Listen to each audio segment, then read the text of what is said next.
Subianto, pemaparannya luar biasa. Tadi sudah mulai masuk kepada prakteknya. Saya akan menyampaikan kondisi terkini bangsa kita. Kita semua sudah tahu teorinya, kita sudah tahu semua sejarahnya. Tetapi kenapa kita tidak berhasil?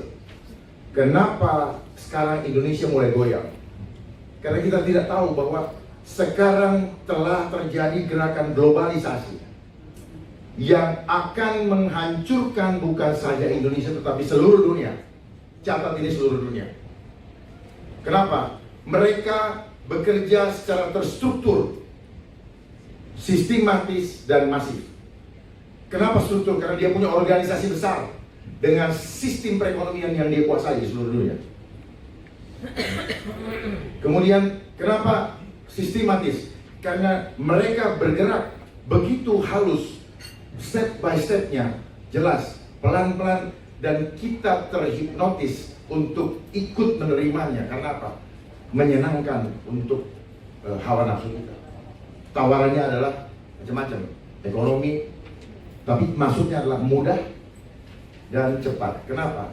Manusia fitrahnya, nature kita dalam fisik seperti ini, itu senangnya dikasih mudah, nggak senang yang susah-susah. Makanya dia tahu secara psikologi dia. Kemudian masif, karena mereka semua bergerak di seluruh dunia, di dalam seluruh sendi kehidupan, tidak ada yang lolos, termasuk handphone yang Bapak Ibu pegang sekarang. Ini adalah alat mereka untuk melakukan propaganda seluruh dunia dengan cara yang sistematis dan masif. Propaganda yang dilakukan adalah propaganda ketakutan. Itu berlangsung di seluruh dunia. Dan propaganda ketakutan adalah caranya iblis. Dan ini berlangsung sejak dunia ini ada. Ketika Adam dan Hawa dibuang, di situ muncul ketakutan. Jadi kenapa ada rasa ketakutan dalam diri kita? Itu sejarah awalnya. Pelaku hoax yang pertama adalah iblis. Korban hoax pertama adalah Hawa. Kenapa Hawa digunakan sebagai kata lain, sebagai pemuas keinginan kedagingan kita atau hawa nafsu, bukan Adam nafsu. Dan di mana-mana reklame semua menampilkan sosok Hawa, bukan pria. Coba dia punya frekuensi kalah. Itu. Nah, selanjutnya, cara bekerjanya globalisasi ini sudah sejak dulu, dan dia punya organisasi yang begitu kuat, bukan negara, non-state actor, dan begitu kuat, dan kita masuk bagian itu. Itulah kelirunya. Makanya Bung Karno menentang hal-hal yang sudah ini. Saya tidak mau menyebutkan karena ini rawan buat saya. Dengan underball-nya bergerak secara masif, tujuannya cuma satu, totally control. Jadi globalisasi adalah sistem.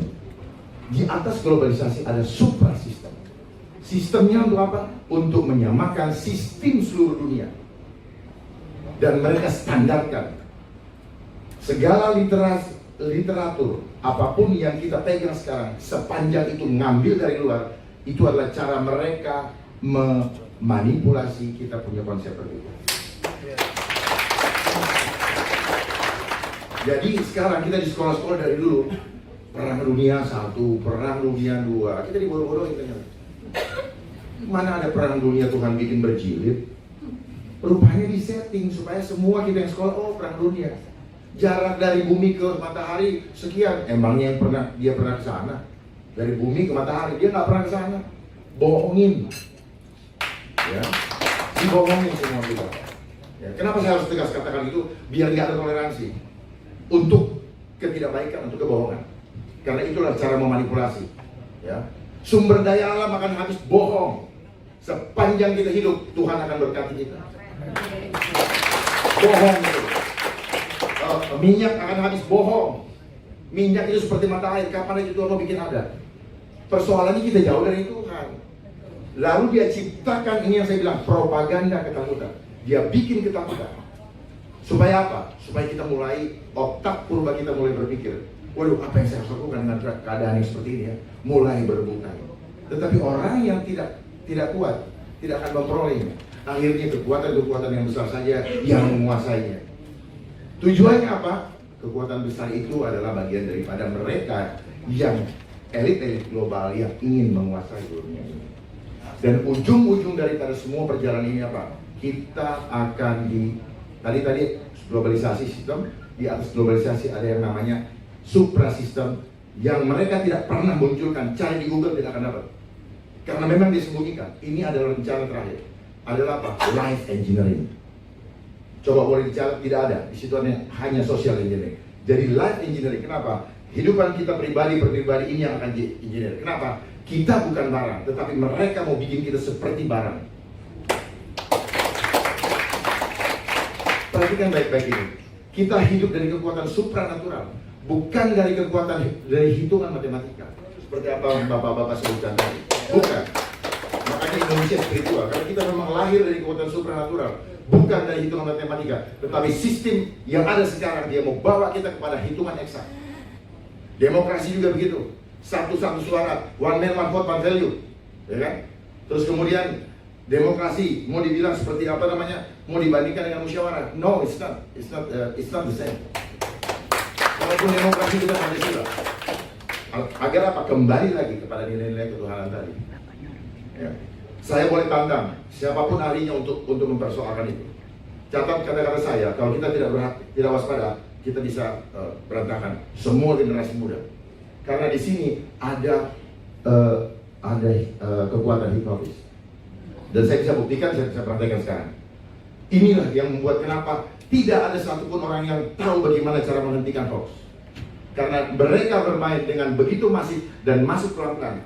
Tidak ada yang mau lepaskan ini kan sekarang. Semua dibawa kemana-mana. Kenapa? Inilah cara mereka masuk dengan masif. Pelan-pelan. Pertama GSM. Kemudian ada fitur-fitur, kemudian tambah, akhirnya kita ngikutin terus. Setelah itu apa? Gelombang elektromagnetik yang ada di sini, dia merusak struktur DNA dari setiap sel-sel tubuh manusia. Struktur DNA ini kemudian dia merusak membran sel. Membran sel akan menghasilkan enzim-enzim negatif atau beracun, dan hormon-hormon itu yang akan mempengaruhi mindset kita tanpa kita sadari, termasuk saya. Saya baru mengerti ini bulan Oktober tahun lalu. Bukan saya pelajari dan tidak ada literaturnya, tetapi hasil perenungan di mana Tuhan memberitahukan saya harus memberitahu kepada bangsa ini. Jadi ujung-ujungnya adalah life engineering. Seperti apa life engineering? Semua kehidupan kita mau dikontrol. Perilaku kita berubah menjadi manusia yang tidak lagi menjadi manusia yang sejati atau makhluk luhur akhlaknya, tetapi kita akan dibuat seperti robot. Tidak punya cipta, tidak punya karsa, tidak punya rasa. Kenapa? Kita akan di-lock dengan sistem. Jadi gak bisa keluar dari sistem. Nanti pedagang tradisional di pasar-pasar tidak akan lagi ketika uang kertas tidak berlaku lagi. Warung Tegal, tukang rokok, semua pokoknya kalau nggak pakai sistem elektronik nggak bisa berdagang, dan itu akan terjadi. Dan prosesnya, bukan saudara-saudara, itulah prosesnya, itulah cara sistematis. Pertama kita dikasih gratis, Rp1 gratis 2 bulan. Setelah itu dia mulai ketika semua orang terpaksa pada yang gini sekarang. Dan suatu saat ini akan dipasang chipnya di badan kita. Itu pasti. Pasti. Kalau yang bilang tidak pasti, kita dibohongin. Pasti itu. Ya, saya mengajak kita untuk melihat ke depan. Karena kalau kita melihat ke depan, kita tahu apa yang akan terjadi di sana. Kita bisa membuat langkah-langkah strategis untuk menghadapinya. Jangan kita dibawa dengan pemikiran barat. Jangan kita dibawa pemikiran timur. Kecanggihan teknologi yang ada hanya untuk membuat kita apa? Kita pusat perhatian kita beralih, tetapi dia punya hidden agenda. Apa itu hidden agendanya? Mau memanipulasi mindset kita. Jadi pertama, propaganda ketakutan. Apa itu? Itu 9/11 itu propaganda. ISIS itu propaganda. Dan teroris yang ada di dunia juga propagandanya mereka. Dan mereka gunakan itu, dan ada yang dibayar. Disetting, ada yang memainkan. Maaf kalau nanti ada yang tidak setuju dengan kata saya, tetapi saya yakini betul itu. Ini desain semua. Tahun depan ekonomi akan jatuh. Itu cara menakut-nakuti manusia. Membuat kita berhitung matematika. Oh iya, kalau tahun depan jatuh berarti saya harus begini-begini. Saya panik, saya harus korupsi, saya harus segala macam. Itu yang mau diciptakan, betul nggak? Saya sudah menunjukkan. Coba kalau kita berani sama Tuhan, nggak akan kita takut. Hidup mati saya besok Tuhan yang tentukan, bukan itu. Jangan percaya dengan referensi dari luar. Kita bikin skripsi, suruh bikin apa? Footnote. Bahasa apa itu footnote? Bahasa Indonesia nggak ada footnote. Gitu. Pak, catatan kaki mana? Kaki Tuhan, kaki setan. Gitu. Maaf kalau ada yang sini yang tidak setuju. Saya siap berhadapan. Karena ini masalah spiritual. Tadi Bapak bilang. Nah, Indonesia punya jawaban dengan konsep luhurnya Nuswantara. Nu adalah makhluk, Swa adalah mandiri, Anta adalah menuju, dan Ra itu Tuhan. Jadi makhluk mandiri menuju ke Tuhannya. Sehingga nilai-nilai sejati fitrah ini universal. Tadi sudah disampaikan oleh Sini, universal. Jadi tidak perlu ada kita meributkan. Ya, saya persingkat nanti soalnya kalau ini panjang sekali nggak kelar-kelar. Jadi programnya mereka, ya, satu yang globalisasi, terstruktur itu strateginya, terstruktur, sistematis dan masif. Kemudian dia programnya adalah money, power, dan control population. Money, dia sudah kuasai sistem ekonomi dunia. Bursa efek apa semua pokoknya diatur. Nah, kurs kita itu diatur sama mereka. Aduh, kurang asam. Jadi kita diancam-ancam, lu gue mau turunin nggak sampai 20.000, lu gue mau turunin nggak gitu. Nanti pemerintah kita dibikin takut, ngerti nggak? Duit lagi, kita jadi hutang lagi yang nggak rakyat. Untuk ganjil jangan lebih dari 14.000 misalnya. Ternyata semua disetting. Jadi di sini butuh pemimpin yang punya hati sungguh-sungguh untuk bangsa. Gampang bangsa ini dipimpin kalau kita punya pemimpin yang sungguh-sungguh dan tidak perlu takut kehilangan apapun juga. Kalau kita takut kehilangan apa, ya pasti kita kehilangan, itu udah rumus. Tapi kalau kita tidak takut kehilangan, Tuhan akan memberikan kepada kita. Yakin itu. Jadi Pancasila jangan hanya wacana, tetapi mari kita implementasikan dalam kehidupan kita. Sila pertama Pancasila itu sudah desain atau given dari Allah. Jangan ditaruh di nomor 5. Kenapa 1? Otomatis kalau sila pertama kita jalan, kita paham, ya kita ikhlas, kita adil, kalau ikhlas, Indonesia tuh manusia ikhlas. Makanya manusia tadi Bapak bilang kemana-mana berdoa. Ikhlas menerima perbedaan. Terus karena ikhlas dia bisa menerima ada tumbuh-tumbuhan, ada pohon, ada laut, ada yang cantik, ada yang gendut. Ikhlas. Masa kita mau sendiri, laki-laki sendiri atau perempuan sendiri? Nah, karena ikhlas kita mau menerimanya. Itulah ciri bangsa Indonesia. Kalau kita ikhlas, pasti dia akan adil dan beradab. Nggak mungkin nggak. Gampang kan? Jadi kalau ada orang yang tidak beradab, berarti dia bukan Pancasilais. Dia tidak berketuhanan. Kita nggak usah bicara Pancasila. Karena Pancasila ini hanya penjabaran saja. Kenapa saya kurang setuju dengan kata mengimani? Karena Pancasila bukan Tuhan. Tetapi konsepnya yes. Ini jangan hati-hati. Kenapa? Kaum milenial agak alergi dengan mengimani. Saya ada di antara milenial dan tidak. Jadi saya bisa mentransfer email. Jadi jangan mengimani supaya tidak dianggap sebagai sesuatu yang berhala. Ini yang kelirunya selama ini. Jadi yang penting ketuhanannya dulu. Kalau ketuhanannya dilaksanakan, pasti yang lainnya ikutan. Gak bakal tidak. Masuk kita sila kedua, sila ketiga. Kalau kita melihat Sumatera sebagai hadiah Jawa, Jawa melihat Irian, Papua sebagai hadiah, Papua juga melihat demikian, kita akan bersatu. Tidak akan kepentingan kelompok ada. Tapi faktanya sekarang kepentingan kelompok begitu berkuasa dan kelompok tertentu ya, itu menguasai aset-aset atau sumber daya di ini. Perlu pengaturan berikutnya. Nah, kalau kita sudah mau bersatu, kita nggak mudah masuk ke dalam musyawarah mufakat. Nggak bakal ribut karena kita mementingkan kepentingan kita bersama, termasuk kepentingan anak cucu ke depan. Maka keadilan sosial itu bukan mimpi. Otomatis itu hanya outcome-nya. Yang lain kalau proses itu jalan, maka ini outcome-nya. Masih ada waktu atau sudah habis? Masih. Jadi tadi programnya power, money, dan control. money sudah didapatkan oleh mereka. Kita harus hati-hati. Makanya lihat, kerusuhan yang ada di kita, yang rusuh dibiayai oleh dia, kitanya juga dibiayai oleh dia. Jadi semua konflik di dunia, dia biayai dan dia biayai. Yang defense dia biayai, yang rusuh dia biayai. Orang perang dunia aja mereka biayai kok. Jadi semua dibiayai, kita nggak usah marah. Ini ada yang main di belakang. Saya buka aja, ada yang main di belakang. Karena kalau nggak dikasih tahu, itu saling curiga. Enggak, bukan orang Indonesia. Tetapi dia gunakan orang-orang Indonesia yang mata duitan. Pengkhianat.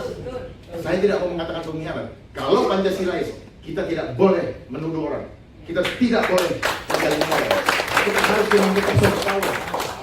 Kalau kita mengatakan pengkhianat, kita sama dengan tidak Pancasilais.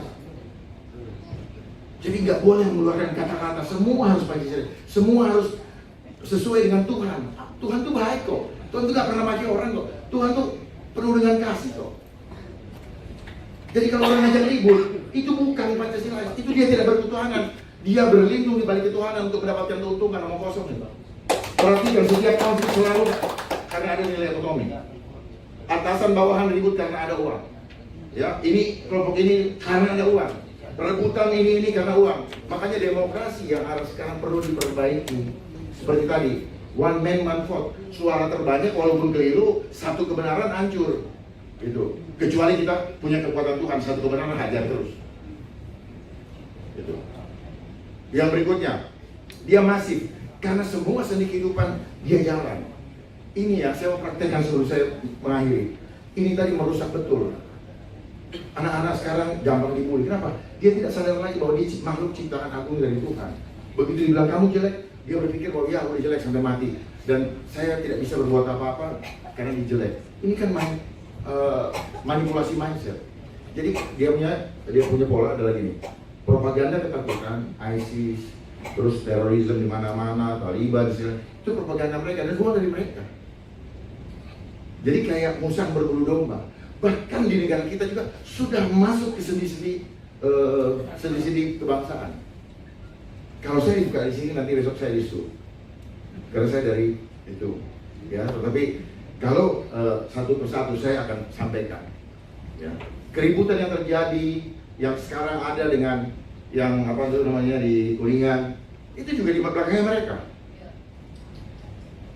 Dan semua yang ada kata K itu semuanya mereka. Dan itu malah justru bikin negara makin berhutang. Cuman kalau dibuka begini, mana ininya? Konsep-konsep yang mereka tawarkan juga semua dengan hitungan matematika. Supaya orang tidak perlu memikirkan Tuhan, tidak perlu untuk menjauhkan keimanan manusia dari kemahakuasaan Allah Subhanahu wa Ta'ala. Itu cara mereka. Ujung-ujungnya dari light engineering membuat kita mau dibawa ke konsep ateis. Bahwa hidup manusia ketika kau di dunia, kau jangan mikirin kekuatan supranatural. Nggak bisa. Makanya akan bentur. Orang berdagang, ayam disuntik di broiler, dijual ke Kentucky. Makannya enak karena ada bumbu, terus kemudian kenyang. Tapi orang yang mengkonsumsinya siap-siap menjadi market untuk pabrik obat. Ini lingkaran setan. Jadi semua persoalan ini coba dilihat dengan kacamata yang berbeda. Supaya kita lebih tajam, lebih jeli melihat persoalan. Sehingga kalau kita sudah melihat gitu, ini kayak gini. Jadi kalau orang ngajak ribut, nggak mau. Gitu, jadi kita nggak usah lawan yang keributan. Dengan konsep, prinsip, tetap. Karena apa? Kita tidak punya kemampuan kalau tidak melibatkan Tuhan di dalam kehidupan kita. Omong kosong. Tidak sama terbakar. Papua bisa selesai asal dia datang ke kaki Tuhan. Dia demo nggak akan selesai. Di mana saja. Tetapi ada yang menggerakkan. Kenapa? Ada uang operasional yang bermain. Susah kalau udah bicara uang. Indonesia adalah negara spiritual. Nah makanya Indonesia ada merupakan konsep the land of harmonia dunia. Kita ini pusatnya harmoni dunia. Dan itu sudah pernah ditunjukkan oleh Bung Karno tahun 1955 dengan konferensi Asia Afrika. Dengan menginisiasi 10 dasawarsa Bandung. Lah kemana gerakan non-blok sekarang? Tetapi perhatikan, semua negara non-blok dihancurkan. Perhatikan itu. Kenapa? Karena mereka tidak mau kita punya konsep sendiri. Tetapi negara yang bertahan seperti Iran, Korea Utara, China, dia tetap menjunjung tinggi dengan nilai-nilai luhur, tradisi luhur daripada bangsanya. Dia bertahan. Kenapa kita tidak bisa? Kalau kita mau, pertanyaannya mau atau tidak? Mau. Kalau mau, berbuat, jangan hanya ngomong. Ayo. Kan begitu. Ini yang bisa saya sampaikan, karena kalau kita mau menyampaikan terlalu panjang, banyak sekali. Ya. Bukan, tapi kan waktunya tadi berapa? 20 menit. Nah, jadi fakta-fakta kita lihat ya, tadi Bapak mengatakan cita-cita, tujuan. Cita-cita bersatu, negara merdeka, bersatu, berdaulat dan adil. Perhatikan semua itu. Lihat tujuannya. Lihat faktanya sekarang terjadi deviasi yang begitu lebar. Bohong kita. Bayangin ini, mencerdaskan kehidupan bangsa. Sekolah cuma diajar bagaimana kecerdasan intelektual. Kecerdasan spiritual sudah tidak diajarin lagi. Makanya anak-anak gampang itu programnya siapa? Programnya non-sector. Dia masuk ke Departemen Pendidikan dan Kebudayaan lewat caranya saya nggak tahu. Masuk di situ sehingga akhirnya seperti itu. Sadar nggak sadar, saya nggak tahu. Dan itu begitu dan sebagainya. Bahkan sudah masuk kepada sendi-sendi yang aduh gimana ngomongnya, agak susah. Dan ini mengatur sistem. Nanti kalau ini sudah terkoneksi semua sistem, maka kita akan dikontrol dari sana. Dan untuk menyelenggarakan supaya sistem itu terkonek, kemudian nanti kita dipinjemin uang untuk menyelenggarakan agendanya. Setelah selesai, kita dikontrol, pinjaman jadi hutang. Hebat kan? Ya itu yang mau saya sampaikan, karena kalau saya sampaikan ini bocor halus saya ini. Saya bukan teoritis, saya praktisi, tetapi saya yakini apa yang saya sampaikan. Saya akan hadapi dengan segala risiko, karena saya tahu ini berisiko. Tetapi saya katakan ini bukan negara, tetapi ada kekuatan yang mengatur negara untuk melakukan itu, dan hanya boneka-bonekanya saja. Nanti kalau kita head to head face to face saja, karena penting ini. Saya lihat banyak foto, takut pasti direkam. Wabillahi taufiq wal hidayah. Assalamualaikum. Kalau ada warahmatullahi wabarakatuh. Kalau ada hal-hal yang kurang pas, saya mohon maaf, dan saya siap untuk mempertanggungjawabkannya.